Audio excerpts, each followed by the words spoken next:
Brethren, I've been married for over a decade, and before I got married, I dated my wife for 3.5 years. So I have both personal experience, I have before experience, I have afterwards experience. And if you still think I'm very young or younger than that, shout hallelujah. It's good news. Now it's no longer women that don't want to grow old in Ghana again, even the men. I'm looking for a drug I can just take one pill, and I will be like this till I'm 85. Wonderful. With the same energy. All of a sudden, I'm being convinced that growing extremely old might not be as profitable to people who are old. Because my father is complaining, and he's about 75, 74, thereabout. I mean, I don't like it. So you have something in your brain, but you cannot figure it out. You can't function it with your body again. So gym now, because they said if you are gymming, we see it on social media, whether or not lie, we don't know. But they say when you are gymming, you can be 82 and you still be very strong. So that's what I want.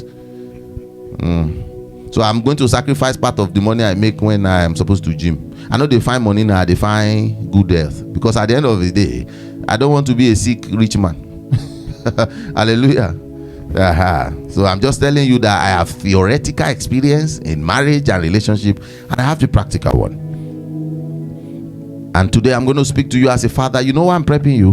Because I know when it comes to relationship and marriage, everybody is angry. We are angry before we even hear what we want to hear. And the reason for anger is we think every other thing is the cause of our problem in our relationship and our marriage. Nobody says I'm the cause. And brethren, I have attended to minimum, let me say minimum, for the past 5 years, I would have attended to over minimum 2,000 families when it comes to counseling. And I see the same pattern. 2 things happen in every marriage, just 1 or 2, and I'll tell you everything. If you can receive what I'm saying today, you will benefit from what we call relationships everywhere in the world, including the relationships you have with your friends. Some of you think these friends hate you. They don't. You don't know you are the problem. Number one thing, even whether you agree or not, just assume you are the problem and let's fix this problem. Because I guarantee to you, if people around you can do well by you, you will be out of 60% of your problem. Automatic. Some of your friends are doing well today and they can help you, but they will not. Why? The relationship is bad. And it's not your cause, it's the stupid boy now. But the stupid boy had broken through. God had answered him. And God can use him to answer you. But here you are just praying for another strange entity to come and help you, when God had already placed in your life people who can help you. I notice the patterns in every marriage. I see what the problem is. I'm going to give to you today the solutions based on what I know. I'm not talking to whom it may concern. I am talking specific solutions to marital problems. But it will take you to first agree that you are the cause of the problem, even when you are not. Can you agree? All of you are smiling. I knew it. Nobody wants to agree. I am not the cause. I'm saying let's just assume it. By the end of today, you will realize you have 90%, 95, 98% reasons why you are in any mess your marriage is or any mess your relationship is. And even if you don't have any, you are still you are 100% the cause. Because that's another thing. A lot of people don't have any relationship. They don't have a proper marriage. And they say, the women of nowadays. And I told one of people who told me that, say, Pastor B, you don't know the word now. You don't know what's going on in the world. I say, So the word actually changes to a point that some people who are Christians all their life. So when I was to get married now, every girl in my community was a virgin and they were Christians. Are you kidding me? So why would I go and pray for 4 months? 4. I was looking for a wife.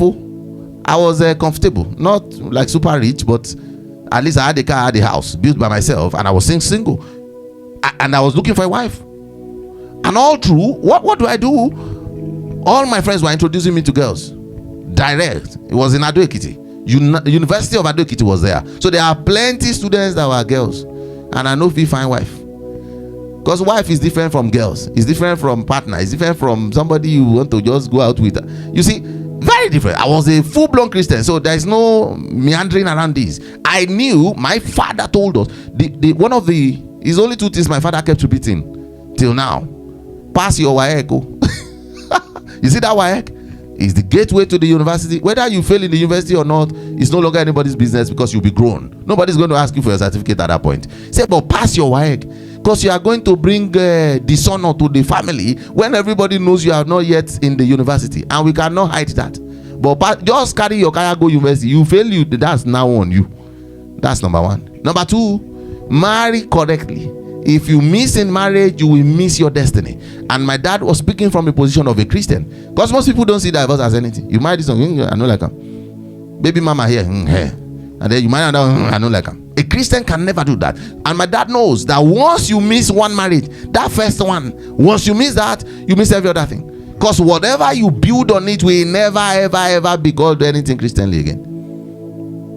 And it's easy to also say, if you know what my wife is, you will not tell me to continue this marriage. Some will say, Pastor B, if you know what my husband is, I told you have to accept responsibility, because now we can pass this plate around and nobody will eat what's inside it. Especially if you call it poison. So once you have been poisoned that way, you cannot accept the responsibility because you don't want to eat what's in the plate. But everything will change today. Just follow me through and let's understand this process. Hallelujah. One, understand there is no school for marriage. Nobody teaches marriage in the university. And the reason why this might not be taught in a proper way, meaning whatever you are not taught, you probably don't know it very well.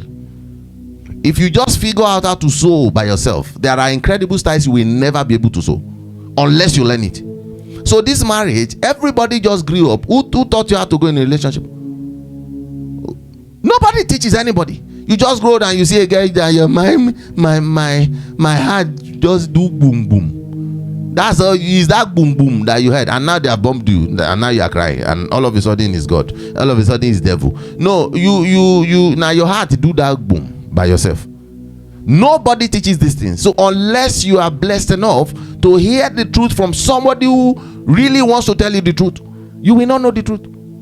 I'm telling you now, when I keep putting figures to this, 98%, if not 99%, don't know anything about marriage, and we are all married. We don't know the reason for.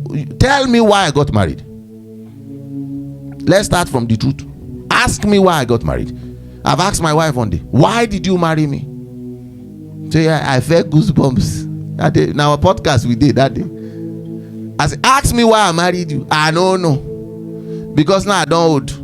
My mother was already saying, my mother will say, now like this you go, you know, go bring wife. I mean, how did everybody get married? I don't know, because an average person will get married like under 30. I told you guys this thing like about a few months ago. If it's me, I would say don't get married till you are 40 years. It's just like it doesn't add up. I'm telling you, look, how many people will get to 40 years or 50 years and marry their wife if they were single? How many people? Maybe 10%. And those 10%, they will say they are lucky. I had one of our big brothers who is a pastor, big pastor here in Abuja, who told me I was lucky to marry my wife. Direct to my face. I was like, what do you mean? He said, you started a ministry. Your wife is singing behind you there with choir. He said, you are lucky you married an angel. And brethren asked me, I go sit there, my wife say, he no do enough. What are you doing? Why are you not doing this? You say, I'm trying. I say, oh yeah, try harder. In my mind now, this one don't know what they do. And somebody else who is looking at us outside is saying, that's an angel. So I asked her, do you have marital problem? He said, why do you think I'm in my office permanently? Big pastor, brethren. Big. It's not one small. We are tiny when we are talking about him. I said, I know your wife. I said, mama. He said, you see that ma that you call? Now, mama. He said, I'm afraid of her. How did you not figure things out? I thought you guys were cool. He said, you don't twist it better. Say, he now mentioned that one a mega pastor. The wife went to the account of the church and removed all the money of the church, sold their house, took their cars and sold, except the one the man was driving, and ran away to UK, US. So they have, and this is a big church, mega church, whereby if they have Sunday services, they bring all these celebrity singers and all. Church now have 22,000 naira, and their own joint account. The woman removed everything. Like the man, big man of God, old man, he they cry like picking. The man was just me. This other pastor was telling me. How did they get to that? He said they no. Say everybody begged her, she no agree. And if you ask what they said the man did now, maybe there is a guess somewhere. I don't know what. Nobody knew what the problem was, but this woman just took off with everything, including everything about the church. How did she get access to the account of church? Everybody know them now. You know, if you go to a bank and even the people in the bank, immediately she enters, everybody's kneeling down, mommy. So anything she needs, there's a check here we want to. And probably that this don't sign check, you don't know how much, because you love a woman. That's what is called marriage. You can have checks signed, like, okay, I might be in Italy or something when I'm going out, you might need something for the church, so you are the second in command once I move, and then you might sign some checks. I'm just reasoning this thing. Nobody told me that. It's like my army boy is too much. Hallelujah. At the end of the day, people keep quiet, but it's happening. A lot of people are happening. So you see some men beat their wives blue black. You see some wives bite their husband yellow green, simply because of this thing called love, this thing called marriage, that is beautiful, that the whole world was built around, that Jesus had to leave heaven to die for us because of this same love, and human beings cannot handle it. It's so big and enormous that most people cannot handle it, because nobody taught us. Everybody is fantastic at their jobs. Women can cook, they can dress, they can do everything. It's not men that make weavons. We have incredible women.